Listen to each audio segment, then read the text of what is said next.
El llibre de Preus se va començar a editar als anys 80 i ja duim 40 edicions i ha esdevingut una eina molt important per la feina dels aparelladors, dels projectistes, dels constructors.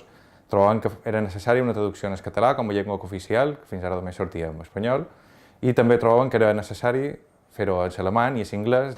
La clave del éxito está en que esta traducción ha sido llevada a cabo por técnicos tanto de origen alemán como de origen inglés y de origen catalán, con lo que podemos garantizar el máximo entendimiento de cada una de las partidas. Cuando alguien está hablando en un término en castellano, automáticamente, tanto el cliente o el otro técnico internacional puede traducirlo inmediatamente a su idioma, sabiendo perfectamente de qué estamos hablando. La traducció en el català ha estat una feina bastant interessant perquè han fet una feina de recerca intentant preservar aquelles paraules de la construcció pròpies de l'illa de Mallorca.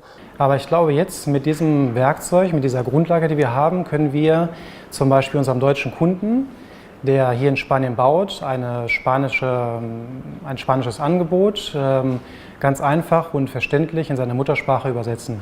So this particular work requires careful translation of technical terms in simple language, in the spirit of the publication, so that it can be understood clearly.